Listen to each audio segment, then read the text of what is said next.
তুমি যুবক চেয়েছো 500 ভোট, আসমানওয়ালা রব বলেন আমি তোকে 18 কোটি মানুষের ভালোবাসা দিয়ে দিলাম। যা। শহীদ শরীফ উসমান হাদি রাহমাতুল্লাহ আলাইহি আমার দেশের এই মাতৃভূমির এই ইমানদার যুবকের নাম আগামী 1000 বছর পরেও শ্রদ্ধার সাথে কলিজায় কলিজায় স্মরণ হবে। পৃথিবী তাকে মনে রাখে। হ্যাঁ হ্যাঁ, মনে রাখো। এই যুবক ইমানদার ছিল। 33 বছর বয়সী এক যুবক, যে সুনির্দিষ্ট কোনো রাজনৈতিক দলের সদস্য ছিল না, যে একাই মেহনত করে গেছে আধিপত্যবাদের বিরুদ্ধে, আগ্রাসনের বিরুদ্ধে, মাতৃভূমির প্রতি ইঞ্চি জমিন হেফাজত করতে চেয়েছে। তার সামর্থ্যের সবটুকু দিয়ে সে বলেছে, সে পাক্কা নামাজি ছিল, 5 ওয়াক্ত নামাজ পড়ত, ফজরের নামাজ প্রতিদিন জামাতে পড়ত, ফজরের নামাজ ক্যাম্পেইন করত, সাথীদেরকে ফজরের নামাজের জন্য উঠাইতো, ফজরের নামাজের বন্ধুদেরকে সাথে নিয়ে এরপরে ঢাকা 8 সংসদীয় আসনে ওয়ার্কিং করত, প্রতিদিন ফজরের নামাজের পর। তুমি খবরে দেখো, তুমি শুনো, দেখো এক যুবক একই সাথে ঈমান এবং দেশপ্রেম দুইটাই তার মধ্যে সমান তালে ছিল। মাতৃভূমির প্রতিও প্রচন্ড টান ছিল, দেশের আজাদি স্বাধীনতা সার্বভৌমত্বের প্রতিও তার কলিজা ভরা মহব্বত ছিল, আল্লাহর প্রতিও তার মজবুত ঈমান ছিল। আল্লাহ বলে, যুবক তুমি চেয়েছো মাত্র, সে বলছে আমি যদি 500টা ভোট পাই, 5000 ভোটও পাই, তো আমি প্রথমবার দাঁড়াইছি, আমি সার্থক মনে করব। আসমানওয়ালা রব বলেন আমি তোকে 18 কোটি মানুষের ভালোবাসা দিয়ে দিলাম। যা, গোটা মাটির ভালোবাসা দিয়ে দিলাম। তুমি যুবক চেয়েছো 500 ভোট, আলহামদুলিল্লাহ আলহামদুলিল্লাহ। কি আশ্চর্য যুবক বলো। এই দেশের লক্ষ আলেম, মুফতি, মুহাদ্দিস, ইমাম, খতিব, মুয়াজ্জিন, ওয়াইজ, পীর, বুজুর্গ, আউলিয়া, তালিবে ইলম, হাফেজে কোরআন, আল্লাহর দ্বীনের সবাই, আবার সাধারণ থেকে সাধারণ মানুষ, রিস্কাওয়ালা, ট্রাকওয়ালা, ঠেলাওয়ালা, কুলিওয়ালা, দিন মজুর, বুড়া মানুষ, জওয়ান মানুষ, বাচ্চা মানুষ, সব তার জন্য চোখের পানি ফেলে অঝরে কাঁদছে। এজন্য যুবক, মরিলে এমন মরাই মইর, বাঁচলে এমন বাছাই বাইছ। নারী দেখে দেখে মরে যাইবা, এমন সুন্দর শেষ করে দিলা হায়াত। উলঙ্গ ছবি দেখতে দেখতে আব্বা মরে যাইবা, নর্তকী দেখতে দেখতে। অথচ নারীর চাহিদা তো স্বাভাবিক চাহিদা, এটা তো আল্লাহ প্রত্যেকের পূরণ করছে। নারীর চাহিদা পূরণ না হইলে স্বামী স্ত্রী হয় কেমনে, বিবাহ হয় কেমনে? নারীর চাহিদা পূরণ না হইলে এই পৃথিবীতে মানব প্রজন্ম এই পর্যন্ত আইবে না। এটা তো একটা কমন বিষয়, একেবারেই সাধারণ একটা বিষয়। এটার জন্য নিজে বুঝি এত চরিত্রহীন হয়ে যেতে হবে। ছি ছি ছি ছি বেটা, থু বেটা, খা পুরুষ, অপদার্থ বেটা।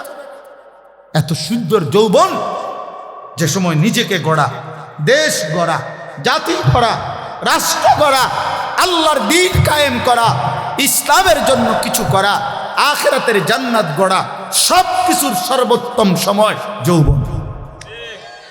যুবক চাইলে নিজেকে গড়তে পারে, যুবক চাইলে দেশ গড়তে পারে, যুবক চাইলে সমাজ গড়তে পারে, যুবক চাইলে রাষ্ট্র গড়তে পারে, যুবক চাইলে আখিরাত জান্নাতও গড়তে পারে। এটা আল্লাহ প্রদত্ত শক্তি। আল্লাহ নিজে বলছেন, সুম্মালি তাবলুগু আশুদ্দাকুম, আমি আল্লাহ তোমাদেরকে যৌবনকালে শক্তির পূর্ণতা দিয়েছি। মানুষের দেহে যেটুকু পূর্ণ শক্তি আল্লাহর বরাদ্দ, ওইটা পূর্ণতায় পৌঁছে যৌবনকালে। ওয়ালাম্মা বালাগা আশুদ্দাহু, কোরআনের অনেক আয়াত। বালাগা, আল্লাহ বলেন শক্তি তার পূর্ণতায় পৌঁছলো মানে যৌবনকাল। সমস্ত তাফসীরে আছে।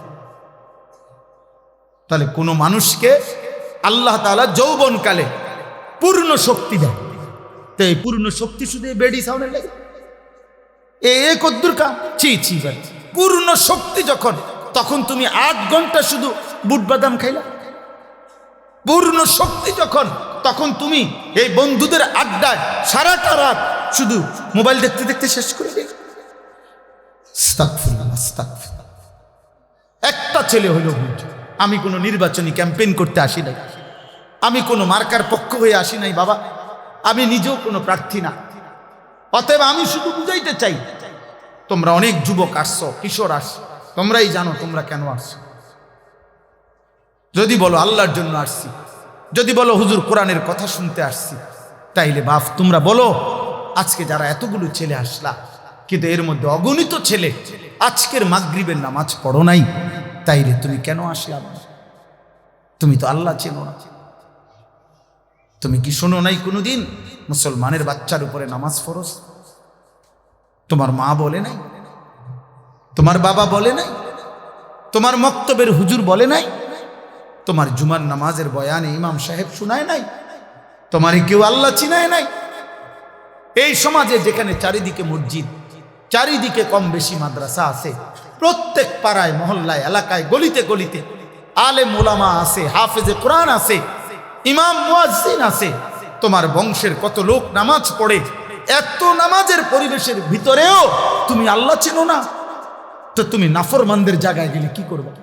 যেখানে ডানে বামে যেখানে কেউ নাই ইমানদার, সেখানে শিরিকের অঞ্চলে, কুফরের অঞ্চলে, মুশরিকের কোনো এলাকায় যদি এই যুবক যায়, আপনি বলেন সে কি করবে? বুঝেন নাই কথা? যেখানে তার চারদিকে নামাজের পরিবেশ,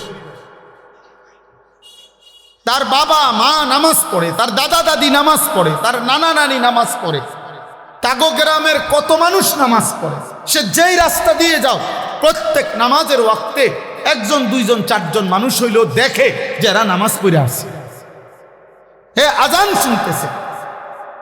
ইন্ডিয়ার এমন অসংখ্য, ইন্ডিয়ায় এখনো এমন অসংখ্য এলাকায় প্রদেশ আছে যেখানের মানুষ মুসলমান জন্মের পর থেকে কোনোদিন প্রকাশ্যে মাইকে আজান শুনে নাই, নিষিদ্ধ। আমি তো ইউপি গেছি, দেখছি সেখানে মাইকে আজান নিষিদ্ধ। তাইলে আমার বলার উদ্দেশ্য হলো ভাই, এটা বুঝতে শেখো ভাই। পৃথিবী বিখ্যাত, সারা পৃথিবী বিখ্যাত এই কওমি মাদ্রাসার মূল যেই প্রতিষ্ঠান দারুল উলুম দেওবন্দ, ওইটা যেই প্রদেশে, ইউপি, ওই প্রদেশে প্রকাশ্যে মাইকে আজান নিষিদ্ধ। তাহলে যেই অঞ্চল ইউরোপ, আমেরিকা, যেখানের চারিদিকে মুশরিক, যেখানের চারিদিকে উলঙ্গ অর্ধ উলঙ্গ মানুষ, যেখানে জিনা ব্যভিচারের স্বাভাবিক ফ্রি মিক্সিং, যেখানে যৌনাচার স্বাভাবিক বিষয়, ছেলে মেয়ে সম্মত হলে কোনো পাপ নাই, কোনো অপরাধ নাই, রাষ্ট্রীয় কোনো বাধা নাই, সমাজের কোনো বাধা নাই, কারো তাতে কোনো নিষেধ নাই, তো সেখানে তুমি গেলে কেমনে টিকবা? তোমার মাতৃভূমি চারিদিকে মুসলমান, এখানে আশ্চর্য। মানে আমি অনেক চিন্তা করি, আমার অনেক ভাবনা এটা, এই 18-16 বছর আর 20 বছরের ছেলে যেগুলো এক ওয়াক্ত নামাজ পড়ে না, আমার কাছে মনে হয় মানে তার চাইতে বড় গাদ্দার মানুষ এটা। আরে বাপরে বাপ, তার মতো নিকৃষ্ট গাদ্দার, কারণ এতে শক্ত গাদ্দার, কারণ তার চারিদিকে ইসলাম আর পরিবেশ, মসজিদ, মাদ্রাসা, তার বংশের ফ্যামিলির, তার আত্মীয় স্বজনের অগণিত ব্যক্তি নামাজ পড়ে, তার স্বাস্থ্য ভাই হয়তো হাফেজে কোরআন, খবর নেই, তার বাতিজা একজন আছে হয়তো হাফেজে কোরআন, তার ঘরের অনেকেই আশেপাশে নামাজ পড়ে, আজান হয়, তাগক বাড়িতে হুজুর আইয়ে যায়, তাদের এলাকায় আলেম ওলামা ঘোরে, এত কিছুর ভিতরে তার মা মুসলমান, বাবা মুসলমান, কিন্তু এই জানোয়ার এত শক্ত হারামি, তার কলিজার মধ্যে এমন শক্ত পাথর, এত বড় পরিবেশ থাকতেও এক ওয়াক্ত নামাজ পড়ে না, এটা মুসলমানের বাচ্চা হয় কেন? ছি ছি ছি ছি ছি বেটা, থু বেটা তোদের কপালে, বেনামাজি তোদের কপালে থুতু মারলাম বেটা, থুতু তোর কপালে বেটা, থু মারলাম তোর কপালে, বদনসিব বেটা। আল্লাহ না চিনলে মানুষ হয় নাকি? মালিক না চিনলে? আরে বেটা, মানুষ কৃতজ্ঞতা বোধ যার নাই, দুনিয়ার মানুষ পরিভাষার মধ্যে তাকে মানুষ বলে না। কেউ যদি এমন হয় যে আমি আজকে 30 বছর না, আজকে 5 বছর নিয়ে আপনারে সুখে দুঃখে আমি টাকা পয়সা দিয়ে গেছি, বিপদে আপদে টাকা দিছি, যখনই যা লাগে আমি আপনারে দিছি, আজকে যখন 5 বছর পরে যদি আপনি আমার থেকে চোখ ফিরায় নেন, মৌলানা আপনার নাম কি বলে?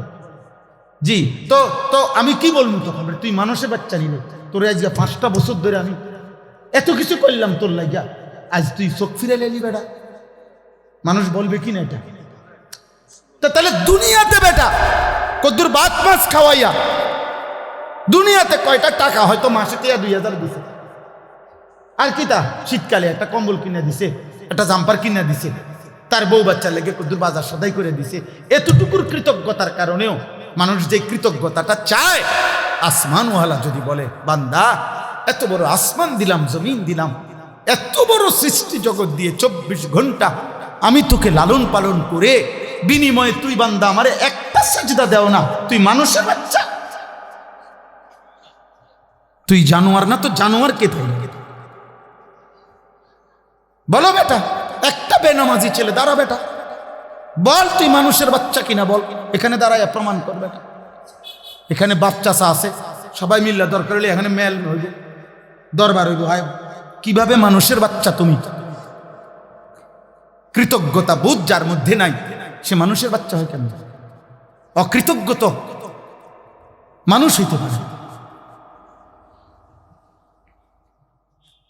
সামান্য মানুষ, মানুষ ভদ্রতা শিখায়, যে একটা মানুষ একটা বাচ্চাকে যে চিপস কিনে দেয় তো তার মা তাকে শিখায়, বাবা শিখায়, আব্বু থ্যাংক ইউ বলো, তোমাকে একটা চিপস দিছে, থ্যাংক ইউ বলো, ধন্যবাদ দাও, কৃতজ্ঞতা আদায় করতে শিখো যে সে তোমাকে একটা চিপস দিছে।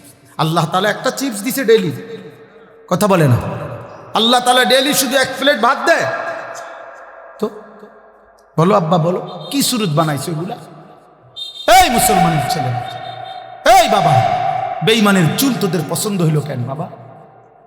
বল তুই, এই তোর হিন্দু, কোন হিন্দু বেঈমান তোর জন্য কোনোদিন কাঁদছে কিনা তুই বল? কোন ইহুদির বাচ্চা, কোন খ্রিস্টানের বাচ্চা, কোন বেঈমান তোদের জন্য কোনোদিন কাঁদছে কিনা? তোদের জন্য 23 বছর কাঁদছে যিনি, তিনি তো মদিনার বন্ধু রাসূলুল্লাহ সাল্লাল্লাহু আলাইহি ওয়াসাল্লাম। তো যিনি 23 বছর কাঁদছেন, উনি এই চেহারা দেখবার জন্য কাঁদছেন? বলো, তোমার মা 9 মাস তোমার গর্ভে ধারণ করে এত যন্ত্রণা সয়েছেন এই তোমার এই সুরত দেখার জন্য? 2 বছর তোমার দুধ পান করাইছেন এই সুরত দেখার জন্য? 1 ওয়াক্ত নামাজ পড়তা না, এই দৃশ্য দেখবে মা? কোন মাকে যদি বলে যে মা তোর ফুত এত নষ্ট হইল কেমনে, তোর ফুত এত বড় অসভ্য হইল কেমনে, 1 ওয়াক্ত নামাজ পড়ে না, আহা, সেই মা যদি একবার দীর্ঘশ্বাস ফেলে বলে ফেলে, ওই মা ফুত তুই আমারে কি বলেন, এটা যদি কোনো মা বলে ফেলে তো এই অভিশাপ আল্লাহর আরশ পর্যন্ত পৌঁছতে কতক্ষণ লাগবে? বাপ যদি বলে ফেলে ফুত তুই কেমনে আমার এত বড় বেইজ্জতি করলি, মানুষে কয় তুই আমার ফুত কেমনে হইলি? বলো বাবা, একটা ছেলে বল যাদের চেইলে চুলে কাটিংওয়ালা, সামনে কা বামে তোমরা যে ডিজাইনে বল, তো মুশরিকের চুল বাবা। খোদার কসম, আল্লাহ রসুলের বিশুদ্ধ হাদিস, নবী সাল্লাল্লাহু আলাইহি সাল্লাম নাহা রাসূলুল্লাহ সাল্লাল্লাহু আলাইহি সাল্লাম আনিল কাযা, একটা আরবি শব্দ কাযাউন, কফ জা আইন। সাহাবারা জিজ্ঞেস করছে ওয়ামাল কাযা ইয়া রাসূলুল্লাহ, এই কাযা মানে কি, যেটা আপনি নিষেধ করেছেন, নবীজি নিষেধ করেছে। তখন ব্যাখ্যা দিছে যে কোন ব্যক্তি তার চুল একাংশ, কিছু অংশ একদম হলক মানে মুন্ডন করে ফেলা, কিছু অংশ রেখে দেওয়া, আল্লাহ রসুল বলছেন এটা কাযা, এটা আল্লাহ নবী স্পষ্ট নিষেধ করেছে।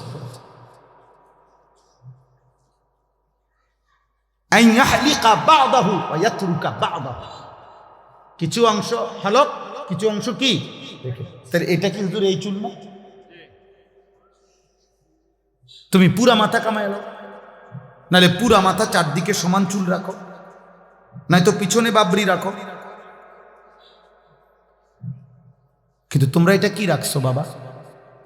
তোমরা বলো, কার থেকে নিছো? সেলুন থেকে, নাফিদ থেকে, সিনেমার কোনো নায়ক থেকে, মোবাইলের কোনো ডিজাইন থেকে, ফুটবলের কোনো খেলোয়াড় থেকে?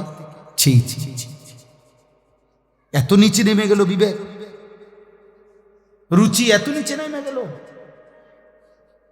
এত নিকৃষ্ট রুচি। তোর বাবা তোর পছন্দ হয় না বাবা? তোর দাদার চলাফেরা তোমার পছন্দ হয় না? তোমাগো গ্রামের মসজিদের ইমাম সাহেবের চলাফেরা পছন্দ হয় না? তোমাগো গ্রামে যত হুজুর আসে, আলেম আসে, ওনাদের চুল চেহারা তোমার পছন্দ হয় না?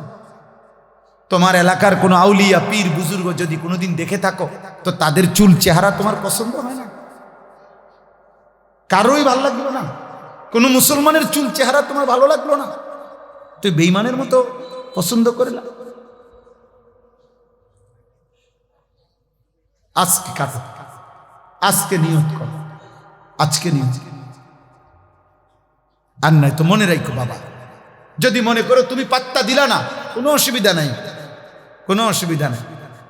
আল্লাহ তাআলা সেদিন নবীজিকে বলছিলেন, বন্ধু কালেমার দাওয়াত আপনি সকলকে দেন, বাকি ইসলামের বিজয়ের জন্য আপনার সাহাবী লাগবে কয়জন, কারা কারা আগামী দিনে পৃথিবীময় ইসলামের পতাকা ছড়িয়ে দেওয়ার জন্য এই লোক যা লাগবে সেটা আমি বাছাই করে নেব, আপনি দাওয়াত দিতে থাকেন।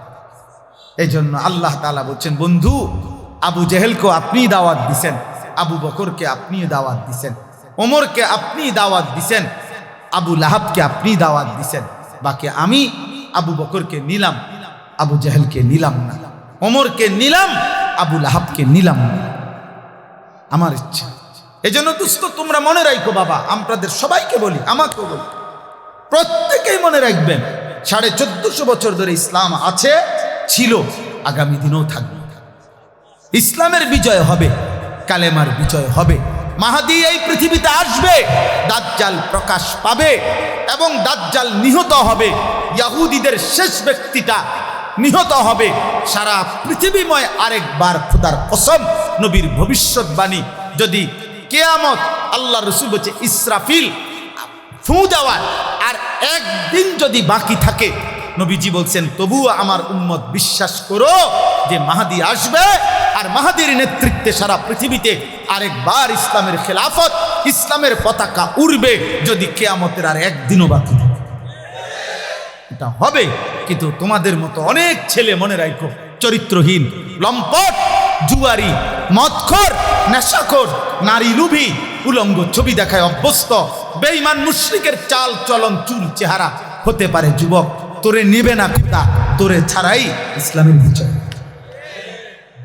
সেদিন আবু জেহেলকে ছাড়াই ইসলামের বিজয় হয়েছে, আবু লাহাবকে ছাড়াই ইসলাম বিজয় হয়েছে। অতএব আল্লাহর জন্য যা দরকার তা তিনি নিবে। পৃথিবীর কেউ জানতো না এই শহীদ শরীফ উসমান হাদি রাহিমাহুল্লাহু তাআলা, এই ইমানদার যুবক এত সাহসী ছিল, এত ইমানওয়ালা ছিল, এত বেশি হিম্মতওয়ালা ছিল। অসংখ্য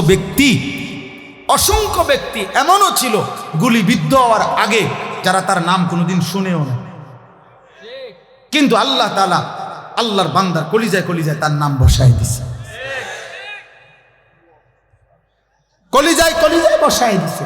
প্রয়োজনের মুহূর্তে আমার দেশে এমন অসংখ্য মজবুত ইমানদার এখনো আলহামদুলিল্লাহ লাখো লাখো ইমানদার যুবক আছে। তুমি সময়ই দেবে, যখন যে দূর লাগবে মালিক যা রাখবে, যাকে নিবে তিনি নেবেন। মূলত হেদায়েত দেয় কে? ফয়সালা দেয় কে? নবী সাল্লাল্লাহু আলাইহি সাল্লামের হাতে অনেক লোক কালেমা পড়ছে কিনা? তো আবু তালেব পড়লো না কেন? ফয়সালা কার হাতে? হযরত ইব্রাহিম আলাইহিস সালামের হাতে অনেক লোক কালেমা পড়েছে কিনা? তো ওনার আব্বা পড়লো না কেন? ফয়সালা কার হাতে? নূহ আলাইহিস সালামের হাতে অনেক লোক কালেমা পড়ছে কিনা? তো ওনার ছেলে কেনান কালেমা পড়লো না কেন? ফয়সালা কার হাতে? আবার ইব্রাহিম আলাইহিস সালামের বাপকে এত বলার পরেও এই ইব্রাহিম নবী বুঝাইতে পারল না, আল্লাহর ইচ্ছা আবার এই ইব্রাহিম নবী যখন বলল 12 বছর মাত্র ছেলেটার বয়স, 11 থেকে 12, ইসমাইলকে বলল, বাবা আমি স্বপ্নে দেখছি তোমারে জবাই করতেছি আল্লাহর হুকুমে, তুমি কি বলো? ছেলে এক বাক্যে বলছে, আমি আল্লাহর বিশ্বাস করি বাবা, আপনার মালিক আমার মালিক আল্লাহ, যা বলেছেন এখনই আপনি পালন করেন। তাহলে 11 বছর থেকে 12 বছর, এও ইব্রাহিমের ছেলে, ওই বেটাও ইব্রাহিমের বাপ। রব বলেন এদিক দিয়ে হেদায়েত দিলাম না, এদিক দিয়ে 12 বছরের বাচ্চাকে আমি হেদায়েত দিই। কার ফয়সালা? কার? নালে এরকম হইল কেন? বলেন এমন হলো কেন? আল্লাহ আমাদেরকে বুঝ দান করে, আল্লাহ আমাদেরকে বুঝ দান করে, আল্লাহ আমাদেরকে বুঝ দান করে। আমার কথা শেষ, আমি এই এতটুকু কথাই বললাম। আমি কোরআনুল কারীমের যে আয়াতগুলো পড়েছি, 3টা আয়াত, মূল উদ্দেশ্য 2টা আয়াত বলা, কথা এটাই। আল্লাহ তাআলা বলছেন আলিফ লাম মিম, এটা কোরআনের মুজিজা। এর অর্থ আল্লাহ এবং তার রাসূলই ভালো জানেন। মক্কার কাফেররা বলতো কোরআন মুহাম্মদের বানানো, তা আল্লাহ চ্যালেঞ্জ করে বলছে, তাহলে বলো এই অক্ষরগুলোর অর্থ কি? তারা বলতে পারে নাই। এতে করে প্রমাণিত হয়েছে কোরআন আল্লাহর কালাম। আরো বিস্তারিত কথা আছে, এটা আমাদের জন্য এতটুকুই কথা যথেষ্ট। আল্লাহ তাআলা বলেন আহাসিবান নাস, এই দেখেন 2টা তরজমা, শুধু কথা শেষ আপনি বুঝবেন। আল্লাহ তাআলা বলেন আহাসিবান নাসু আন ইউতরাকু আন ইয়াকুলু আমান্না ওয়া হুম লা ইফতানুন। আল্লাহ বলে আমার বান্দারা কি মনে করেছে যা শুধু মুখে বলবে আমি মুমিন, আমি মুসলমান, কাগজ দেখাবে, আইডি কার্ড দেখাবে, জন্ম নিবন্ধন সনদ দেখাবে, ধর্মের পাশে লেখা ইসলাম, অথবা মুখে বলবে আমি মুসলমান, আমি মুমিন, আমি আল্লাহ, কোনো পরীক্ষা না নিয়ে, আমি ইমানের পরীক্ষা না নিয়া, আমলের পরীক্ষা না নিয়া তাদেরকে এমনিতেই ছেড়ে দেব, জান্নাত দিয়ে দেব, এই কি ভেবেছে আমার বান্দার? আল্লাহ এটা জানতে চায়। তোমরা কি এই ভেবেছো বান্দা? এটাই ভাবছো? আল্লাহ বলে না, যদি ভেবে থাকো ভুল, বরং শুনো, ওয়ালাকাদ ফাতান্নাল্লাযীনা মিন ক্বাবলিহিম। আল্লাহ বলেন ইতিপূর্বে যত লোক সকল নবীর জামানায় ঈমান এনেছে, আমি আল্লাহ প্রত্যেক ঈমানদারেরই ঈমানের পরীক্ষা নিয়েছি। কি নিয়েছিলাম? পরীক্ষা। ফালা ইয়ালামান্নাল্লাহুল্লাযীনা সাদাকু ওয়ালা ইয়ালামান্নাল কাযিবিন। আল্লাহ বলেন পরীক্ষা নিয়ে আমি জেনে নিয়েছি কে কে ঈমানের দাবিতে সত্যবাদী, কে কে মিথ্যাবাদী। পরীক্ষা ছাড়া দোস্ত আখিরাত নেই, পরীক্ষা দিতে হবে। এখন পরীক্ষাটা কি? পরীক্ষা হলো এই দুনিয়ার পুরা হায়াত আল্লাহ তাআলার আনুগত্যের পরীক্ষা। প্রতিবার নামাজের ওয়াক্ত পরীক্ষা, যাকাতের সময় পরীক্ষা, রমজানের রোজার সময় পরীক্ষা, হজ আদায়ের সময় পরীক্ষা, প্রতিবার নারী সামনে আসলে পরীক্ষা, আমি কি দেখছি না চোখ নামাচ্ছি, প্রতিবার টাকা সামনে আসলে উপার্জন পরীক্ষা, আমি হালাল রোজগার করছি না হারাম খাচ্ছি, প্রতিবার খাবারের সময় পরীক্ষা, হালাল খাচ্ছি না হারাম খাচ্ছি। অর্থাৎ আল্লাহর প্রতিটা আদেশ পরীক্ষা, আল্লাহর প্রতিটা নিষেধ পরীক্ষা, প্রতিটা হালাল পরীক্ষা, প্রতিটা হারাম পরীক্ষা, প্রতিটা জায়েজ পরীক্ষা, প্রতিটা না জায়েজ পরীক্ষা, প্রতিটা হুকুম পরীক্ষা, রাসূলুল্লাহর সব কথা পরীক্ষা। আল্লাহ বলেন এই পরীক্ষা মৃত্যু পর্যন্ত দিয়ে ঈমানের পরীক্ষায় উত্তীর্ণ হয়ে এরপরে জান্নাত নিতে হবে। জান্নাত তোমার আব্বার সম্পত্তি, জান্নাত কেউ টেন্ডার নিছে, কথা বুঝেন নাই?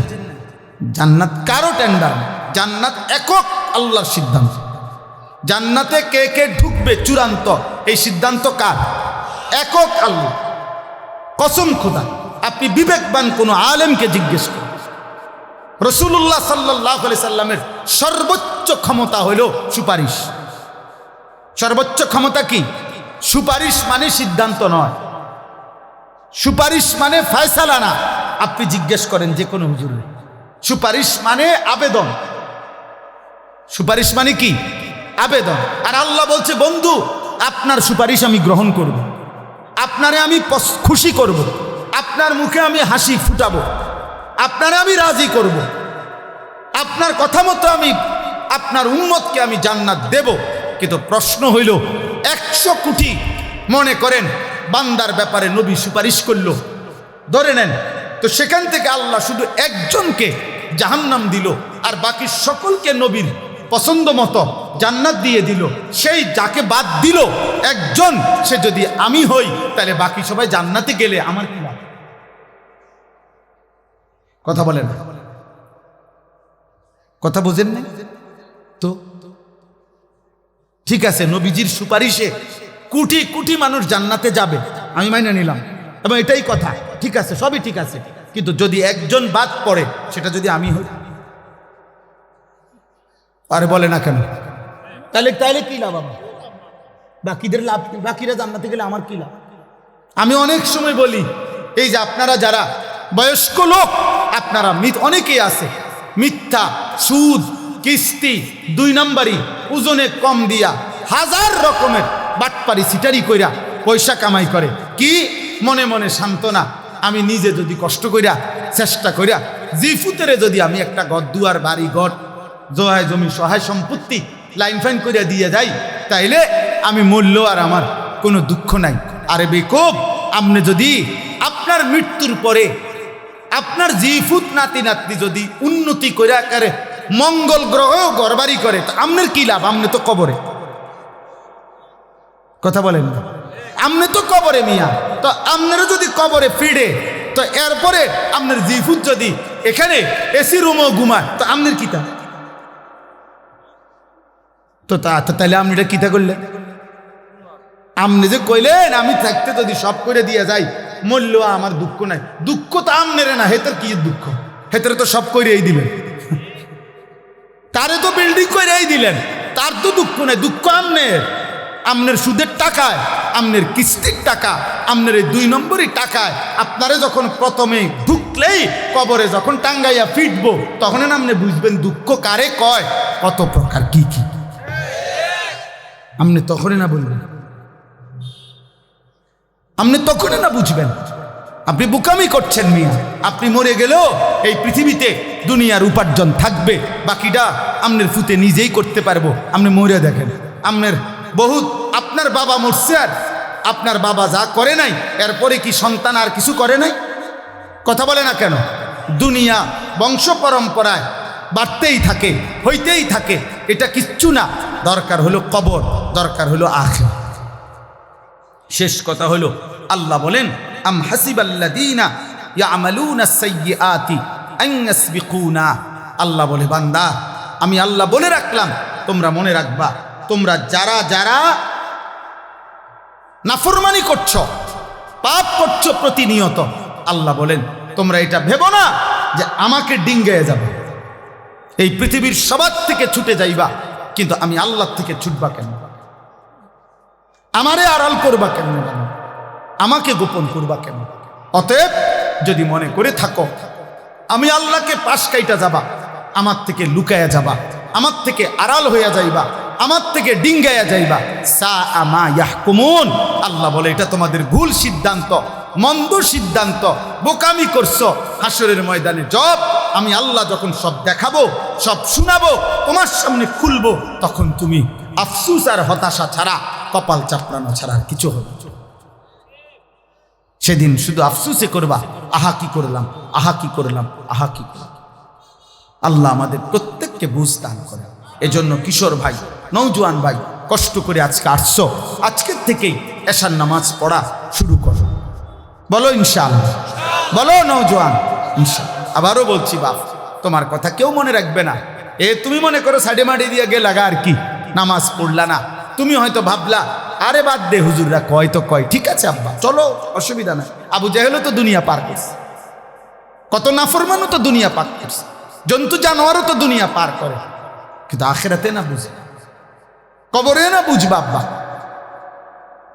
আল্লাহ আমাদের প্রত্যেককে ঈমান আমলের দৌলত দান করেন। আজকের এই মাহফিল আল্লাহ কবুল করে নেন।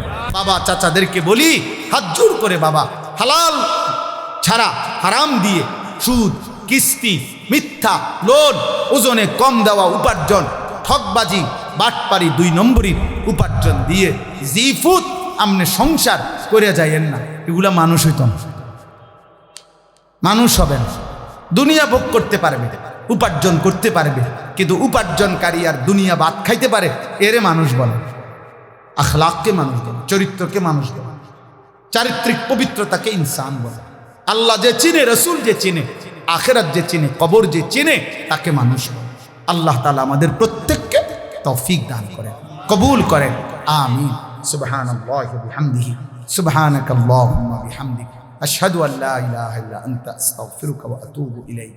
আলহামদুলিল্লাহি রাব্বিল আলামিন। মৌলাই করিম আপনি মাফ করে দেন, রব্বে করিম আপনি মাফ করে দেন, আয় আল্লাহ আপনি মাফ করে দেন। আজকের এই মাহফিল আপনি কবুল করেন। কিশোর ونعوذ بالله من شرور أنفسنا ومن سيئات أعمالنا من يهده الله فلا مضل له ومن يضلله فلا هادي له ونشهد أن لا إله إلا الله وحده لا شريك له ونشهد أن سيدنا وحبيبنا ومولانا محمدا عبده ورسوله أما بعد فأعوذ بالله من الشيطان الرجيم بسم الله الرحمن الرحيم ألف لام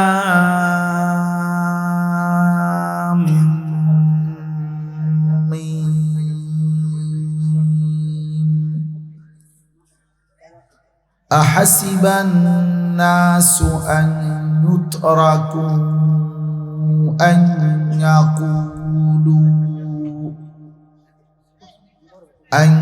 يقولوا آمنا وهم لا يفتنون ولقد فتنا الذين من قبلهم فليعلمن الله الذين صدقوا وليعلمن الكاذبين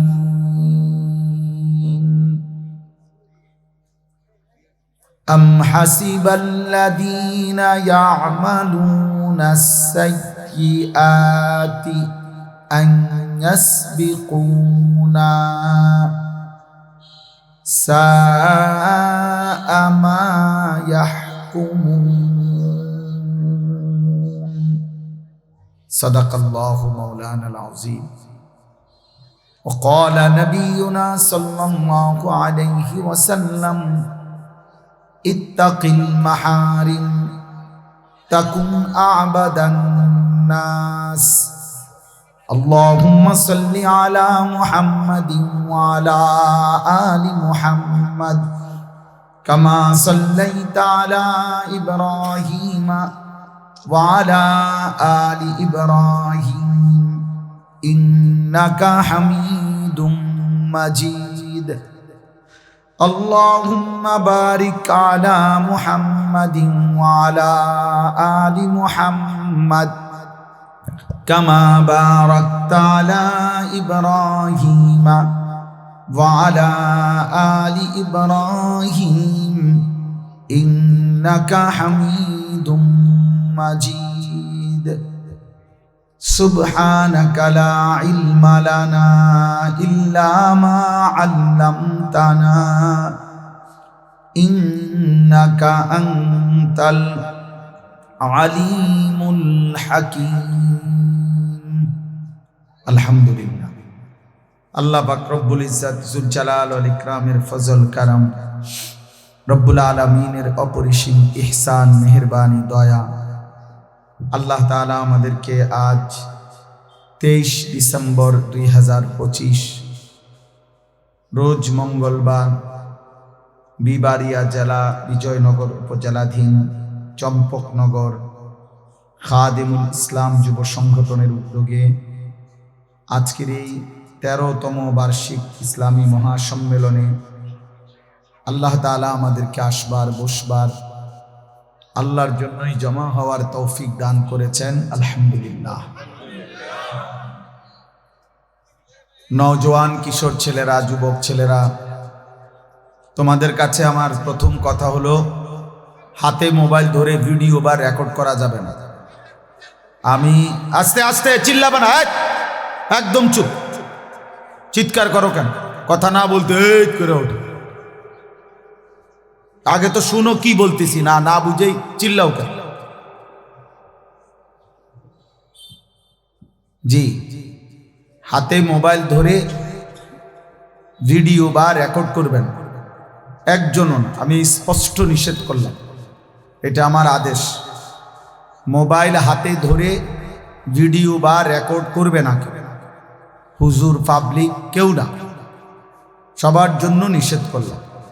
মোবাইল হাতে ধরে রেকর্ড করলে মনোযোগ হয় না, দিল জমে না, কথা দিলে ঢুকে না। তো শুধু শুধু হাঙ্গামা করলে হবে না বাবা। এই মানুষ হইছে, মানুষ কম হইছে, বেশি হইছে, এগুলো তেমন কোনো আহামরি কিছু না। এটা কোনো গুরুত্বপূর্ণ কোনো বিষয়, অতএব এটা তেমন কিছু না। অনেক মানুষ, এর চাইতে বেশি মানুষ হয়, এরকম হাজার হাজার মাহফিল প্রতি রাতে হয় সারা বাংলাদেশ। তাহলে এইটা কোনো আহামরি কিছু, এটা কোনো সফলতা বা ব্যর্থতার বক্তারও না, আয়োজকদেরও না। যেমন হুজুর আনছে, লোক হইছে, তো কি হইছে? লোক হইছে। লোক হইলে কি হইছে? লোক না হইলে কি হইছে? যেই বক্তার বয়ানের সময় 20 জন হইছে, তো উনি ব্যর্থ। কথা বলেন, উনি আল্লাহর কথা যেগুলো বলছে এগুলোর ব্যর্থ। আর যার বয়ানের সময় 2 লাখ হয়েছে, তো উনি জান্নাতি, ওনার কবর রাজাব মাফ। তাই তো উনি এটা দিয়ে করবে কি? এটা করবে কি? আখেরাতের দৃষ্টিতে এটার কি ফায়দা কি? এই জন্য অনর্থক চিল্লাচিল্লি করবা না ভাই, বিকট আওয়াজে চিৎকার করবা না। আমি অনেক পেরেশানি করে আসছি। একে তো ভাঙ্গা রাস্তা, খাওয়া ভীষণ জ্যাম, কিছু দূর সিএনজি দিয়ে আসছি নিজের গাড়ি রাইখে, এরপরে জ্যাম ভাঙছে, এরপরে পিছনে পিছনে গাড়ি আইসা আমাদের সিএনজি ধরছে পথে, তারপর আবার সিএনজির থেকে নাইমা গাড়িতে আসছে। এই জন্য পথে না ভাত খাইছি বিকালবেলা, আসরের নামাজ সময় কসবা আইসা। তাইলে এই অঞ্চলে আমাদের সব সময় ব্রাহ্মণবাড়িয়ার রোডে কুমিল্লার থেকে মাহফিলে রওনা দিলেই পেরেশানি থাকে। মানে রাস্তাঘাট জায়গায় জায়গায় তন্তরের ওইখানে বিশাল জ্যাম। রোডঘাটগুলো পূর্ণ সোজা হওয়া পর্যন্ত এই পেরেশানি সব সময় থাকে। যাই হোক, আমি এই জন্য অল্প একটু সময় চাই, সবাই মনোযোগী হইল। বাহিরে যখন জামাত চলে, মাইকের অপারেটরকে বলে কোনো মসজিদের যেন জামাতের অসুবিধা না হয়। ওনারা নামাজ পড়বে কোথায়? মাগরিবের নামাজ এখানে হয়েছিল, ইশার পরে আবার বয়ান হবে না? আচ্ছা, ঠিক আছে। এই জন্য বাইরের মাইকের আওয়াজ কমাই দিবেন জামাতের টাইমে, যেন কোনো মসজিদওয়ালারা কষ্ট না পায়। সে কিন্তু গালি দিব, শেষে গালি শুনবেন বললাম। তো আপনাদের কাছে ছেলেরা, তোমাদের কাছেও বলি, মনোযোগ জরুরি। এই মোবাইলে ছবি তুললা, হই হুল্লুর করলা, লাফাইলা, ফালাইলা, দফাদফি করলা, চিৎকার চেঁচামেচি করলা, কি হলো? অর্জন কি? দেখি ফুটবল খেলার মাঠ? এটা একটা তামাশা, বিনোদন কেন্দ্র? এরকম কিচ্ছু না ভাই। কাজে অনর্থক হাঙ্গামা করার কিচ্ছু নেই। হুজুরদেরকে নিয়ে লাফালাফি করার কি আছে? দিন মানা দরকার, আখেরাত মানা দরকার। কোন আলেমে দিন তার বলার মাকসাদ তো আখেরাত, জীবন পরিবর্তন, জীবন পরিবর্তন। সমস্ত বুজুর্গানে দিন বলে থাকেন যে উসিকুম ওয়া ইয়া, আল্লাহর কথা, কোরআনের কথা। এই কথাগুলো যারা বলেন ওনাদের মাকসাদ থাকে যে আপনাদেরকেও বলতেছি, নিজেকেও বলছি, উসিকুম ওয়া ইয়া, আপনাদেরকেও বলছি, নিজেকেও বলছি। তা একই কথা, যদিও বক্তা একজন, শ্রোতা আপনারা, কিন্তু সম্বোধন আসলে আমাকেও আপনাদেরকে। কোরআনের প্রত্যেক কথা যাদেরকে লক্ষ্য করে বলছেন আল্লাহ, সেই মানুষগুলোর মধ্যে আমিও অন্তর্ভুক্ত, আপনারাও অন্তর্ভুক্ত। ইমাম সাহেবও অন্তর্ভুক্ত, মুসল্লিও অন্তর্ভুক্ত, পীর সাহেবও অন্তর্ভুক্ত, মুরিদও অন্তর্ভুক্ত। কোরআনের সম্বোধন। এজন্য কোরআনুল কারীমের মধ্যে আছে অসংখ্য আয়াত, আল্লাহ তাআলা শুধু একক শব্দ বলে নবীজিকে লক্ষ্য করে বলছে, যে আপনাকে বলতেছে। নবী সাল্লাল্লাহু আলাইহি সাল্লামকে একা বলছে, ফাকাতিল ফি সাবিলিল্লাহ, আপনি একা, কেউ না থাকলেও আল্লাহর পথে যুদ্ধ করেন। কাতিল এক বচনের শব্দ, লা তুকাল্লাফু ইল্লা নাফসাকা, আপনি আপনার ব্যাপারে প্রতি মুহূর্তে জবাবদিহি দিতে হবে, হিসাব দিতে হবে। আল্লাহ বলছে পৃথিবীর কেউ যদি আপনার কথা না মানে, তবুও আমি আল্লাহর কথার উপরে আপনি রসুল একা হলেও মানতে হবে, পালন করতে হবে। এরকম অনেক শব্দ। হাররিদিল মুমিনিন, আপনি মুমিনদেরকে আল্লাহর পথে উৎসাহিত করুন, একক শব্দ। ওয়ামুর আহলাকা বিসসালাহ, আপনার পরিবারের সদস্যদেরকে নামাজের আদেশ করুন, এই যে একক শব্দ। ওয়ালা তাজআল মাআল্লাহি ইলাহান আখারা, আপনাকে বলছি নবী, আমি আল্লাহর সাথে কাউকে ডাকবেন না, মিলাবেন না। নবীকে আল্লাহ বলছে লা ইন আশরাকতা লা ইয়াহবাতান্না আমালুক, আপনার থেকেও যদি আমি আল্লাহ এক বিন্দু কোনো শিরিক দেখি, তা আপনি রসুলেরও সারা জিন্দিগির সব আমল একসাথে শেষ করে ফেলে দেব। এই একক শব্দ। তার মানে আমরা প্রত্যেকেই মুখাতাব, রসুলও উম্মত, সাহাবারাও অনুসারীরাও। কোরআনুল কারীম আমাদের সবার জন্য, সবার জন্য। কোরআনুল কারীমের মধ্যে আল্লাহ বলছে আমানার রাসূলু বিমা উনজিলা ইলাইহি মির রাব্বি ওয়াল মুমিনুন, আমি আল্লাহর পক্ষ থেকে যে কোরআন নাজিল হয়েছে, এই কথাগুলো রসুল তিনিও মেনে নিয়েছেন এবং ইমানদাররাও মেনে নিয়েছেন, সকলেই মেনে নিয়েছে, সবার জন্য। এজন্য রাসূলুল্লাহ সাল্লাল্লাহু আলাইহি সাল্লাম হাদিসের বর্ণনা আছে যে কোনো আমল এমন নাই, একটি আমলও এমন নাই যে আমলটি সাহাবারা বেশি করছে অথচ নবীজি কম করছে না, বরং সকল আমল এমন যে সাহাবারা যেটুকু করছেন রাসূলুল্লাহ সাল্লাল্লাহু আলাইহি সাল্লাম সর্বদাই তা বেশি করছে, বেশি করছেন। এমন কোনো আমল না যেটা তিনি কম করছেন, যে আমি যেহেতু নবী, আমি যেহেতু আমার তো একটু বিশেষ ছাড়টার আছে, হ্যাঁ তোমরা পালন করো, আমি ঘুমাই না, এটা না। আমরা উভয়েই মুখাতাব, উপরে নিচে আমরা সবাই মুখাতাব। হুজুর পাবলিক আমরা সবার জন্যই দিই, আমাদের সবার হিসাব হবে, আমারও আপনাদের, ছেলেরা তোমাদেরও, বাবারা আপনাদের, এবং আলাদা আলাদা হিসাব, আলাদা আলাদা। বাবার পক্ষ হয়ে ছেলে কথা বললে হবে না, ছেলের পক্ষ হয়ে বাবা কথা বললে হবে না, মুরিদের পক্ষ হইয়া ফিসাব কথা বললে হবে না। যেই সমস্ত ব্যক্তিরা মনে করে বা বলে যে বাবা তরায়া দিব, বাবা পার করে দেবে, ভণ্ড। বাবা বাবারে তো হুক বানাইবেন, বাবাই তো দৌড়ের উপরে থাকবে, শাসা জেডা ফুফা খালু সবই তো দৌড় দিব। আখের বাপ চাচা স্বাস্থ্য ভাই জ্যাঠতো ভাই কারোই তো হুঁশ নাই। তাইলে প্রত্যেকেই একজন একজন করে আল্লাহ তাআলার সামনে দাঁড়াইতে হবে। ওয়াকিফুহুম ইন্নাহুম মাসউলুন, কোরআনুল কারীমের মধ্যে আছে আল্লাহ তাআলা বলেন, আল্লাহ বলবেন ফেরেশতাগণ আমার একজন একজন বান্দাকে আমার সামনে এনে দাঁড় করা, আজ আমি আল্লাহ নিজে জিজ্ঞেস করব, আল্লাহ জিজ্ঞেস করবে।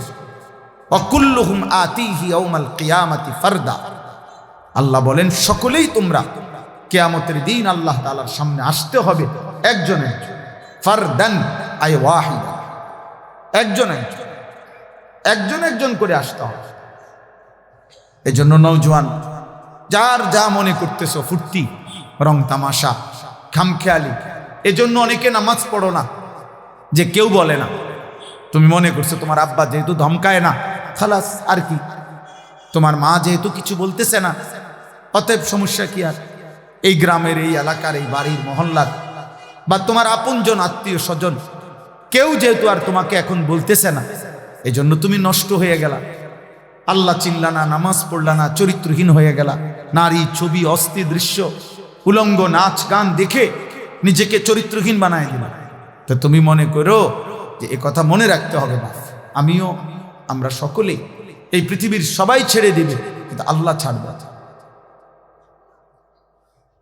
আর সবাই নজর রাখলেও তিনি হিসাব নিবেন, সবাই নজর না রাখলেও তিনি হিসাব নেবেন। আমি এই আয়াতই পড়ছি, এখানে বলবো, এক্ষুনি শোনাচ্ছি।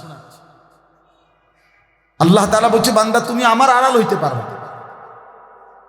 আজ কেউ নিজেকে চালাক, স্বাধীন, আজাদ, মুক্ত, বুদ্ধিমান মনে করার সুযোগ নেই। প্রত্যেক পাপী, প্রত্যেক নাফরমান মূর্খ, প্রত্যেক পাপী মূর্খ, প্রত্যেক নাফরমান মূর্খ, প্রত্যেক নাফরমান।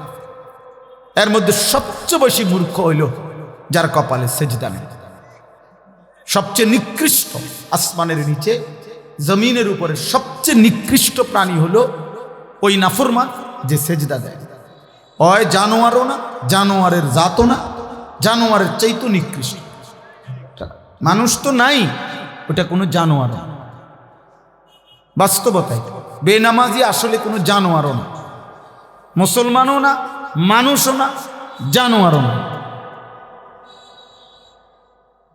এটা জানোয়ারের চাইতে নিকৃষ্ট। জানোয়ার এই জন্য না, কেন? জানোয়ার আর মানুষ এর হুকুম বরাবর, কারণ ওরে সেজদা দিতে বলে নাই। গরু, ছাগল, কুকুর, বিড়ালকে সেজদা দিতে বলে নাই, এজন্য সে দেয়। তাহলে তার সমান হবে কেমন? সেটা তো সেও প্রতিবাদ করবে। একটা মানুষ বেনামাজিকে যদি কুত্তার সাথে তুলনা দেয়, কুত্তা প্রতিবাদ করবে যে কি যুক্তিতে আমারে তার লগে মিলাইছে। আজকে যদি এমন হইতো যে আমার উপরেও হুকুম, তার উপরেও হুকুম, আমরা দুইজনের অবাধ্যতা করছি আল্লাহ, তাইলে না সমান সমান হইতো। তা আমারে তার সাথে মিলাইলেন কেন? আমারে গরুর সাথে মিলাইলেন কেন?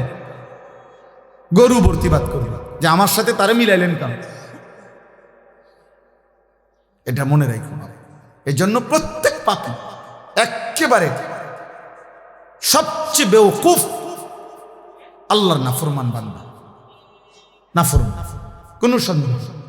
কারণ আল্লাহ তাআলা এই সৃষ্টি জগতের সব কিছুকে কিছু না কিছু আকল, দিমাগ আল্লাহ দিছে। এটা কোরআন শরীফে আছে, আতা কুল্লা শাইইন খালকাহু সুম্মা হাদা। আল্লাহ তাআলা বলেন, আমি সব কিছু সৃষ্টি করেছি, তিনিই করেছেন, এবং তিনি সকল সৃষ্টিকে তার প্রয়োজন পরিমাণ হেদায়েত, দিক নির্দেশনা আল্লাহই দিয়েছে। নাহলে একটা পিঁপড়া কেমনে বুঝে যে তার খাবার ওইখান থেকে খাইয়া চলে আসলে হবে না, কিছু নিয়ে আসতে হবে, তাকে গর্তে জমা করতে হয়? এটা সে বুঝলো কেন? একটা পিঁপড়া কেমনে বুঝলো যে তার খাবার এই পাউরুটির কোনা, বনের কোনা কানি? সে ওই দেখো, ওই বেয়াদব দেখ, ওই যে হাসে প্রতিবন্ধীর মতো। হ্যাঁ, বুঝেন না কেন হাসছে? নিজেও কইতে পারবে না। না তো শরম পাইলে কি আর মানুষে হাসেনি? সীমাহীন মোবাইলে আসক্ত ব্যক্তি প্রতিবন্ধী, এটা সবসময় মনে রাখবে। আর সেলফি যারা তোলে নিজে নিজে চলে, ওই তার সিরা। হ্যাঁ, বাস্তব, সে পুরা তার সিরা। কারণ হইল নিজেরটা নিজে দেখে ভাল লাগে, নিজের গুণে নিজে মুগ্ধ, নিজের সৌন্দর্যে নিজে ভুক্ত, তারই পাগল বলে। যেন যেই কোনো পাগল নিজে নিজে হাসে, নিজে নিজেই মুগ্ধ হয়। এটা একটা গুরুত্বপূর্ণ মূলনীতি, মনে রাখবে।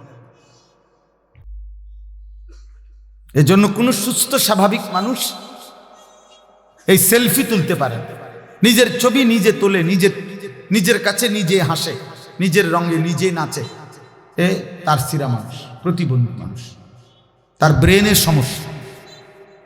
মানসিক সমস্যা। এজন্য মোবাইলের আসক্তি মানুষকে প্রতিবন্ধী বানায়। একটা পর্যায়ে ব্রেনে আর কাজ করে না। এখানে আলেম, বয়স্ক, মুরব্বী, হুজুর কোনো কিছু আর সে ধার ধারে না যে এটা এখানে মানাবে কিনা, আমি যা করছি এটা ঠিক কিনা, এখানে এটা এই জায়গায়, এই পরিবেশে, এই পরিস্থিতিতে এটা হবে কিনা, উচিত কিনা, খাপ খায় কিনা। না, আমার মন চাইছে। এই যে দেখবেন কিছু অসভ্য জাতের মানুষ আছে, হের ফেসাবে ধরছে, হের রাস্তার বইয়া লাইছে, অথচ একটাবার সে চিন্তাও করে না তার আকলে যে এটা এখানে মানায় কিনা। তার তো এটা ভাবা উচিত যে যেখান দিয়ে সিএনজি যাবে, এখান দিয়ে মানুষ যাবে, কেউ না কেউ তো আমার দেখবে। তো ওরা কি মনে করবে না কি মনে করবে, আমার ফেসাবে ধরছে, আমি ফেসাব করবো, এই প্রতিবন্ধী বেউকুফ। এই জন্যই বললাম আর কি, কুল্লু মান আসাল্লাহ ফাহুয়া জাহিল, তাফসিরে ইবনে কাসিরের মধ্যে আছে। যেই ব্যক্তি, আমি কিংবা তুমি, যেই গুনাহ করে প্রত্যেক পাপী জাহেল, মূর্খ, জাহালাত, অজ্ঞতা। এটা এই জন্য আইয়ামে জাহিলিয়াত কেন বলে, অর্থাৎ গুনাহ পাপ সীমা ছাড়িয়ে গেছে, এজন্য বলে অন্ধকার যুগ, আইয়ামে জাহিলিয়াত। ওই সময় কোনো মোমবাতি ছিল না, চেরাগ ছিল না, কুপি ছিল না, এমন বাতি কুপি তো ছিলই, কেরোসিন তো ছিলই আগে, ওই সময়ও ছিল কেরোসিন। তাহলে বাতি, কুপি, লণ্ঠন এগুলো তো ছিলই, আলো। তো তাহলে অন্ধকার যুগ বলে কেন?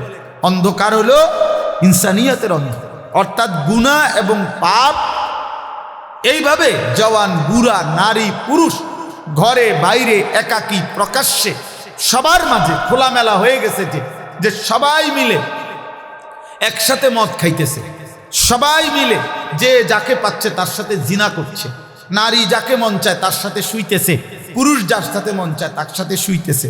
নাউজুবিল্লাহ। এত নিকৃষ্ট মানুষ হয়েছিল, কিতাবে আছে যে তখন বাবার মৃত্যুর পরে ওই ছেলেটা বাবার একাধিক স্ত্রীর মধ্যে ছেলে যেই মার ঘরে জন্ম নিছে ওই মা ব্যতীত বাবার বাকি স্ত্রীদের সাথে সে স্বামী স্ত্রীর মেলামেশা করত। তাইলে অসভ্য কি পরিমাণ ছিল। অথচ এটাকে তারা কোনো আয়েব মনে করতেছিল না, আয়েব মনে করতেছিল না। আপন ভাই বোন জিনা ব্যভিচার করত, এটাকে তারা আয়েব মনে করতেছিল না। তৎকালীন সময়ে একটা মতবাদ ছিল যে আগুন যেখানেই থাকুক সবার, পানি যেখানেই থাকুক সবার, নারী যেখানেই থাকুক সবার। খোদার কসম, এটা মতবাদ ছিল, এই তিন জিনিস সবার।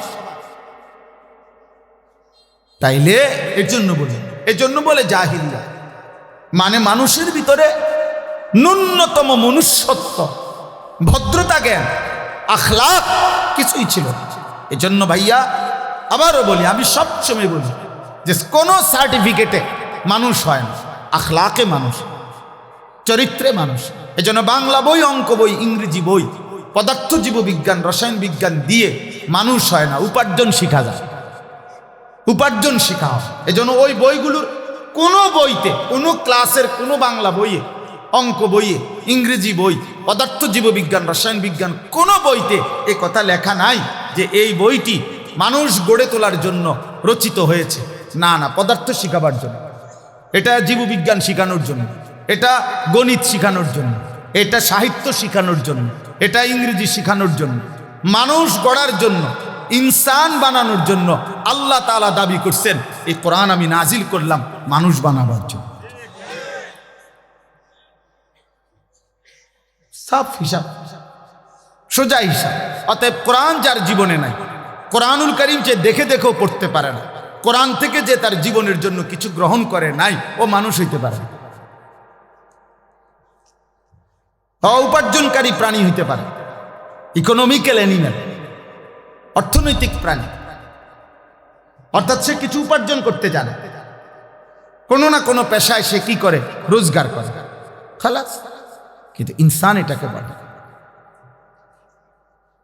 ইনসান এটাকে বলে, ইনসান আখলাককে বলে, চরিত্র গুণে মানুষ হয়, টাকার গুণে না। কত টাকা বেতন? 1 লাখ টাকা। হ্যাঁ, তে মানুষের মতো মানুষ। কেমন হয়েছে 1 লাখ টাকা?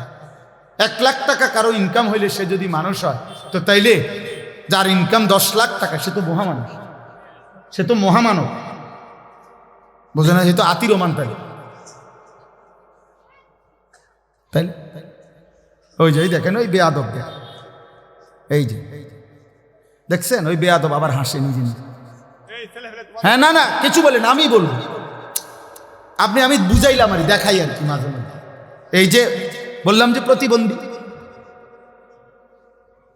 কোনো শব্দে কাজ করে না, ব্রেনে কাজ করে না, আমি তো এটাই বুঝাইতে চাই, এটাই তো দেখাইলাম। ওর অসভ্যতাও করেই যায়, এটাই তো প্রতিবন্ধিতার লক্ষণ। ব্রেনে কাজ করে না, আলাদা পার্থক্য জ্ঞান। প্রতিবন্ধী কাকে বলে? যার পার্থক্য জ্ঞান। বুদ্ধি প্রতিবন্ধী মানে যার মধ্যে পার্থক্য জ্ঞান, যে পেশাবেও হাত দেয়, পানিতেও হাত দেয়, সেই তো প্রতিবন্ধী। সুস্থ স্বাভাবিক জ্ঞান যার মধ্যে না। আজ শুধুমাত্র দোস্ত এই পরিমাণ কিশোর নওজোয়ান, তোমরা মুসলমানের সন্তান, তোমরা সর্বোচ্চ 20 কিলোমিটার থেকে আসছো, নয়তো 30 কিলোমিটার জায়গার ছেলে। তোমরা নর্থ বেঙ্গল থেকে আসো না, তোমরা খুলনা বরিশালের না, তোমরা পার্বত্য চট্টগ্রামের না, কাছাকাছি জায়গার মানুষ, অল্প একটু জায়গা। তাহলে 30 কিলোমিটার এরিয়ার ছেলে যদি তোমরা হও, তোমাদের এখানে যদি 500 ছেলে হয়ে থাকো ধরো, তে 500-র মধ্যে 480 জনের চেহারা বলতেছে 1 ওয়াক্ত নামাজ পড়ো। আর কি আছে? আমি বললাম আমি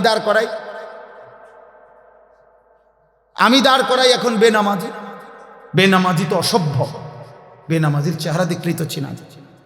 বেনামাজি দয়া মায়াহীন, বেনামাজি গাদ্দার, বেনামাজি অহংকারী, বেনামাজি বেয়াদব, বেনামাজি আল্লাহর দুশ্মন, বেনামাজি রসুলুল্লাহর দুশ্মন, বেনামাজি কোরআনের দুশ্মন, বেনামাজি ইসলামের দুশ্মন, বেনামাজি পবিত্র মায়ের কলঙ্ক, বেনামাজি এক বাবার সারা জিন্দেগীর মেহনতের অভিশাপ। অভিশাপ, বাবার কলঙ্ক, যে আমার 16 বছরের মেহনত, আমার 40 বছর পর্যন্ত আমার জীবনে আমি যা রোজগার করছি, জীবনে মানুষ বানাইতে পারিনি। খাট বানাইতে পারছি, সোফা বানাইছি, টাইলস লাগাইছি, মানুষ বানাইতে পারি। এই জন্য বাবার অপমান, এটা মায়ের অপমান, মায়ের অপমান। চরিত্রহীন যুবক, মায়ের অপমান, বাবার অপমান। এই জন্য বাবা তোমরা বুঝো, সাফ কথা। এই পরিমাণ কিশোর যুবক তোমরা এক এলাকা, তো তোমরাই একজন আরেকজনের দিকে দেখো, তুমি দেখলেও আন্দাজ করবা যে নামাজ পড়ে কি, কেন নামাজ পড়বে? এত কম বয়সে আল্লাহ ভুলে গেলাম। মাত্র 18 বছর বয়সে 1 ওয়াক্ত নামাজ যারা পড়ল না, এত অল্প বয়সে মুসলমানের বাচ্চা হয়ে এত বড় গাদ্দার হয়ে গেল। তাহলে 40 বছর পর্যন্ত বেনামাজি যদি চলতে থাকে, তো তুমি তো দাজ্জাল হয়ে যাবে। হ্যাঁ, ওই মাত্র 16 বছরে এত বড় গাদ্দার, চিন্তা করেন, বলেন ভাই, বিষয়টা নিয়ে ভাবেন। 18 বছর বয়স্ক ছেলে আপনি যদি তার কলজা খুললা দেখেন, তো নারী এক রাইতে দেখে লাইছে হাজার হাজার, এক সপ্তাহে উলঙ্গ ছবি দেখে ফেলছে হাজার হাজার, সারা রাত। আহা, জানোয়ার যদি এত কম বয়সে যদি এত উলঙ্গ ছবি দেখে ফেলে, তো এরপরে বিবাহিত বয়সে নারীর কোনো মজাই তো পাবে না। ও তো যা দেখার দেখেই ফেলছে। এই হাইওয়ান তো আর বিয়ে করবে কি? আর ও স্বামী স্ত্রীর বন্ধন তার দরকার কি পাবে? এই জন্য ঘরকে ঘর, এলাকাকে এলাকা, পরকীয়া। স্বামীও তৃপ্ত না, স্ত্রীও তৃপ্ত না। বেডিরও হিসাব হইল না, আমার হিসাবে আমি আরো ভালো বেড়াই চাইলাম। বেডার হিসাব হইল না, রে আমি ঠকছি রে, আমি তো আরো কিরে, আমি আজীবন ভর মোবাইলে কি দেখলাম, আমি এটা কি চাইলাম। এত বালা বালা বেডি তো আমি মোবাইলেই দেখি। হ্যাঁ হ্যাঁ, হাইশো, আমি হাইশো। আর কোনোদিন সুখ মিলবে, আর কোনোদিন সুখ মিলবে। জীবনের এই অতৃপ্তি, খোদার কসম, সবচেয়ে বড় অতৃপ্তি। স্ত্রী নিয়ে যে সন্দিহান, স্বামী নিয়ে যে সন্দিহান, যে মহিলা সন্দেহ করে, টেনশনে থাকে, আমার স্বামী মনে 2 নম্বর, স্বামী যেখানে টেনশনে থাকে, স্ত্রী মনে 2 নম্বর। খোদার কসম, ওই ঘর, ওই সংসার জাহান্নামের টুকরা। ওইখানে পৃথিবীর সমস্ত বালাখানা, পৃথিবীর সমস্ত নাজ ও নিয়ামত যদি দেওয়া হয়, স্বামী স্ত্রীর এই অবিশ্বাস, এটা পৃথিবীতে আর কোনোদিন ওই ঘরে সুখ আনে না, সুখ আনে। এটা তোমরা, আমি বললাম বাবা, আমার কথা মনে রাখো, তোমরা পদে পদে তোমরা যারা এই বেহায়াপনা করছো, এর মাসুল খোদার কসম, নাফরমান ছেলে, তোর বাপের মাসুল তোর বাপে দিবে না, তোকে দিতে হবে। আমি বলে গেলাম, আমার নাম মনে রাখো, তোমাকে দিতে হবে। বললাম, তোমাদের এই চরিত্রহীনতা, তোমাদের এই দিবানিশি মোবাইলের আসক্তি আর নারীর ছবি, এই অশ্লীল জিনা ব্যভিচার নিয়ে পড়ে আছো, মদ জুয়ায় আসক্ত হয়ে, নারী ছবি, জিনা ব্যভিচার, নাটক, সিনেমা, বন্ধুদের আড্ডা, ঘন্টার পর ঘন্টা, 24 ঘন্টা। এমন শত শত মুসলমানের ছেলে, তাগড়া জওয়ান কিশোর, যার শরীর, দেহ, মন সব সুস্থ, অথচ এ বলতে পারবে না গত 24 ঘন্টায় সে কি করছে, নিজের জন্য কি করেছে, এই দেশের জন্য কি করেছে, আগামীর আখিরাতের জন্য কি করেছে, কিছুই জানে, কিছুই জানে। 8 ঘন্টা পার হয়ে গেছে, জিজ্ঞাসা করেন যে বাবা কি করছো, সর্বোচ্চ খবর পাবেন যে কিছু বুট খাইছে, বাদাম খাইছে, মোবাইল টিপছে, বন্ধুদের সাথে আড্ডা দিছে, একজনের লাথি দিছে, আরেকজনের শার্ট টাইনা ধরছে, আরেকজনের জুতা চুল টাইনা ধরছে, আরেকজনের কাছে এমন মেয়ের বিশ্রী কথা, মেয়েকে কি নিয়ে ছবি, অশ্লীলতা, যেগুলো নিজেদের মধ্যে বলে এমন জঘন্য বিশ্রী কথা যে কুত্তাও এগুলা বলে না, কোন কুত্তাও এরকম বলতে পারে, মানুষের বাচ্চা তো দূরে থাকে, কোন কুকুর শুকরের মুখেও এমন কথা মানা যায়।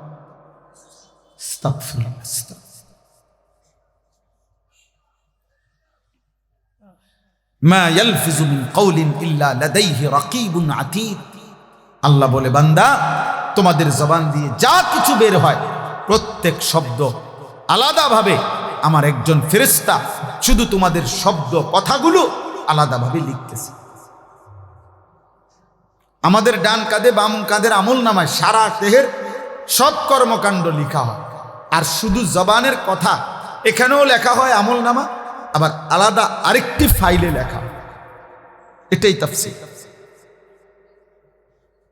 আমাদের প্রত্যেককে মনে রাখতে হবে, কিশোর ভাই, যুবক ভাই, কেন আমি এতটা অস্থির, খোদার কসম, আল্লাহ রসুল বলছে প্রত্যেক মানুষকে তার জীবনে শুধু যৌবনকালের হায়াতের, যৌবনকালের হিসাব দিতে হবে তাকে 2 বার আল্লাহর সামনে আখিরাত, 2 বার। একবার আন উমরিহি ফিমা আফনাহু, একবার তার পুরা হায়াতের হিসাব দিতে হবে, তো পুরা হায়াতের মধ্যে যৌবন বলতে হবে। আরেকবার আলাদা আল্লাহ আবার বলবেন, বান্দা এবার আবার বলো, ওয়া আন শাবাবিহি ফিমা আবলাহু, তোমার যৌবন কোথায় ব্যয় করেছো, কমপক্ষে 15 বছর থেকে 40 বছর, এই মাঝের এই 25 বছর আলাদা আবার বলো,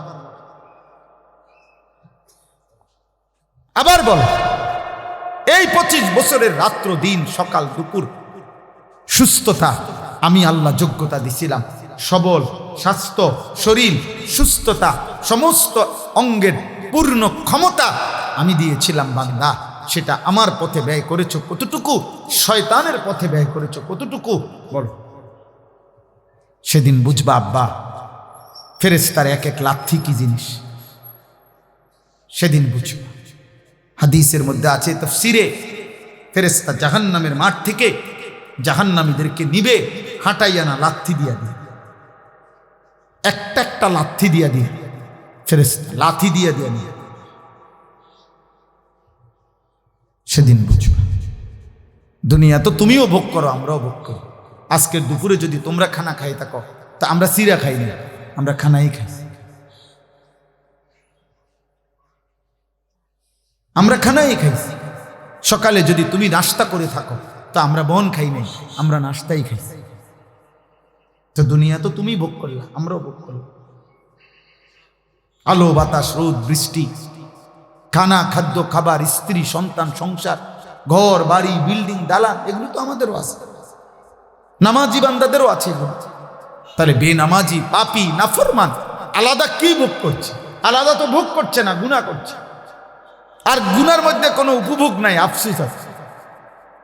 একজন স্বামী স্ত্রী, ওনারা বৈধ, ওনারা যখন তখন স্বামী স্ত্রী একত্রিত হইতে পারে, কিন্তু একটা নাফরমান চরিত্রহীন সারা রাত যদি উলঙ্গ ছবি মোবাইলে দেখে, একটানা এক সপ্তাহ, উপভোগের তো কিছু নাই, আফসোস ছাড়া। হিসাব বুঝেন নাই? হয়তো শুধু আফসোসে না করে, হয় দেখে শুধু কিন্তু আফসোস করে, তার কলিজার উপভোগ বলতে তো কিছু নেই। কিন্তু স্বামী স্ত্রী তো হালাল ভাবে নিজেদের জীবন ভালোবাসা উপভোগ করে, উপভোগ করে। এজন্য কোনো মদখোর, এই যারা নেশা নিয়ে লেখেছে, মাদকাসক্ত ব্যক্তি, সে কোনোদিন তৃপ্ত হয় না। পানি খাইয়া মানুষ বলে যে আর খাবো না, আমার তৃপ্তি হয়ে গেছে। ভাই, পানির তৃষ্ণা ছিল, আলহামদুলিল্লাহ, আর লাগবে না এখন। কিন্তু কোনো নেশাখোর এটা বলতে পারে, সিস্টেম নেই। নেশা না এমন যে এক সাগরও যদি মদখোর মদ পান করে, তারপরেও তার তৃপ্তি হয়। কোন জুয়ারি, যারা জুয়া খেলে, এই জুয়াখোর কোনোদিনও বলতে পারে না আর খেলতাম না, ছাড়ছে, আমার তৃপ্তি হয়ে গেছে। না, তৃপ্তি হয়। কোন সুদখোর, কিস্তিখোর, হারামখোর, একটা সুদখোর জীবনে কোনোদিন বলে না যে তৃপ্তি হয়েছে আমার, আর লাগতো না, আর সুদ লইতাম না। গুনাহ তৃপ্তি দেয় না। বেপর্দা নারী, একজন বেপর্দা নারী রাস্তায় যে বের হয়, এবার যদি আপনি সংখ্যা গুণ্য বলেন যে বোন, আপনার যে বেপর্দা বাইর হইছেন, আপাতত 50 জন বেডই দেখছে আজগা, এই 1 ঘন্টার ভিতরে সারি বুড়ি আপনার। এখন ঘরে যান গা, কইব না আমি 50 জনের লোকে বাইরেছি না। তো কতজন দেখলে সারবে? না, কোনো সংখ্যা নাই, দেখতে থাকে। আমার কোনো তৃপ্তি নেই। অসভ্য নারীর কোনো তৃপ্তি নেই। একজন নর্তকীকে জিজ্ঞাসা করে যে আপনার নাচ কয়জনে দেখলে সারবো? আমরা এতজন ঠিক করি। হে বলতে পারবে এরকম? কিন্তু একজন পবিত্র ইমানদার স্ত্রী, তাকে বলেন আপনি যে তোমার কয়জন স্বামী দরকার, সে বলবে আমার একজন স্বামী যথেষ্ট। এটাই তো পার্থক্য। ইবাদত, আল্লাহর হুকুম পালন, হালাল স্বস্তি দেয়, তৃপ্তি দেয়। গুনাহ ও তৃপ্তি বাড়ায়, গুনাহ অশান্তি বাড়ায়, গুনাহ আগুন জ্বালায়। এজন্য আল্লাহ কোরআনে বলছেন গুনাহ আগুন। কু আনফুসাকুম ওয়া আহলিকুম নারা, হে ঈমানদারগণ, তোমরা তোমাদের নিজেদেরকে এবং পরিবারের সদস্যদেরকে জাহান্নামের আগুন থেকে বাঁচাও। এই আগুন মানে গুনাহ। দুনিয়ার মধ্যে তো আর এই মুহূর্তে জাহান্নামের আগুন জ্বলতেছে না, আর জাহান্নামের আগুন তো জাহান্নাম। তো আল্লাহ যে বললেন তোমরা তোমাদের পরিবারের সদস্যদেরকে আগুন থেকে বাঁচাও, তো আগুন কই? আগুন তো কোথায়? বোঝেন নাই কথা? তো এই কথার মানে কি বলেন? আপনাদের বুঝে কি বলে? কিসের থেকে বাঁচাও? হ্যাঁ, গুনাহ থেকে বাঁচাও। মানে দুনিয়াতে দৃশ্যমান কি বুঝাইতে চাইছে তাহলে আল্লাহ? গুনাহ থেকে বাঁচাও। তাহলে মানে তাহলে আগুন বলল কাকে? গুনাহ। তাহলে প্রতিটা গুনাহ কি? আগুন। কখনো সুখ দেয়? আগুন লাগলে সুখ হয়। এক জাররা মেস বাতির দেশলাইয়ের আগুনও এক কোনাতেও যদি লাগে আঙ্গুলের, সেটা তৃপ্তি দেয় না, এটা অস্বস্তিতে ফেলে, অশান্ত করে দেয়। এই জন্য আব্বা তোমরা ফিরো, তোমরা নিজেরে নষ্ট করে দিও। হইতে পারে বাবা মা কেউ আর বলতেছে না, পারতেছে না, তোমাদের বেঈমানের মতো চুল, মুশরিকের মতো চুল দেখলে ভয় পায়, বাবা ভয় পায়, তোমরা মা তোমাকে ভয় পায় যে সন্ত্রাসী মাস্তান চাঁদাবাজের মতো চেহারা, চুল, এই বেঈমান, ওরে দেখলেই তো ভয় পাই, যা বাদ দে, পিছে দিয়ে। মা যদি বলে ফেলে তা বাদ দে, আর হইতো না। আল্লাহ পাকের ইচ্ছা আর পারলাম, আহারি অভিশাপ তো লাগে, বাতে না খাইতে আরে বাবা, আখেরাত তো আর মিলবে না। মায়ের কলিজার দোয়া না নিলে, বাবার কলিজার দোয়া না নিলে, কোনো ইমানদারের দোয়া না নিলে, কোনো আলেমে দ্বীনের দোয়া না নিলে, আল্লাহর দয়া না হলে আখেরাতের মুক্তি মিলবে কিভাবে? গুনাহ করতে করতে, তাইলে এজন্য বুঝতে শিখো, তুমি তোমারে রহম করো।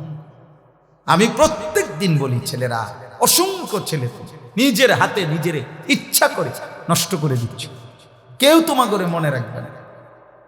একটা পাপী, একটা নাফরমান, একটা নাফরমানকে, পাপীকে পৃথিবীর মানুষ শ্রদ্ধার সাথে স্মরণ করে না রে। ফেরাউন এই নাম, সে তো দুনিয়া ভোগ করছিল, কিন্তু এই নাম পৃথিবীর মানুষ কোন কুত্তার নামও রাখে না। নমরুদ এই নাম পৃথিবীর মানুষ কোন কুত্তার নামও রাখে না। আবু জেহেল, আবুল আহাব এই নাম পৃথিবীর মানুষ কোন কুত্তার নামও রাখে না, কোন জানোয়ারের নামও রাখে। কিন্তু বেলাল এই নাম পৃথিবীতে 1450 বছর পরে এক হাবশি গোলাম কৃতদাস ছিল, কিন্তু আল্লাহকে রাজি করছে। আজ 1450 বছর পরেও লক্ষ কোটি ইমানদারের সন্তানের নাম পৃথিবী জুড়ে বেলাল। বেলালের কোনো আঞ্চলিকতা নাই, বেলাল কোনো বাংলাদেশের নাম না, বেলাল পৃথিবীর নাম। আঞ্চলিকতা আছে মানে এরিয়া এরিয়া ভিত্তিক না। বেলাল শুধু বাংলা ভাষীদের নাম, বেলাল শুধু ইংরেজি ভাষীদের নাম। বেলালের কোনো অঞ্চল, বেলালের কোনো এরিয়া নাই। রবের দুনিয়া পুরাটা এই নাম উচ্চারিত। আবু বকরের কোনো এরিয়া নাই, ওমরের কোনো এরিয়া নাই, ওসমানের কোনো এরিয়া নাই, আলীর কোনো এরিয়া নাই, বছর নাই যে গত 30 বছর এই নাম চলছে এখন আর চলে না, 50 বছর চলছে এখন আর চলে না। না, 1450 বছর পরেও আপন মহিমায় চিরভাস্বর। সুবহানাল্লাহ, সুবহানাল্লাহ। আগামী 100 বছর, 1000 বছর পরেও এই মাটি যদি টিকে, তো মনে রাখো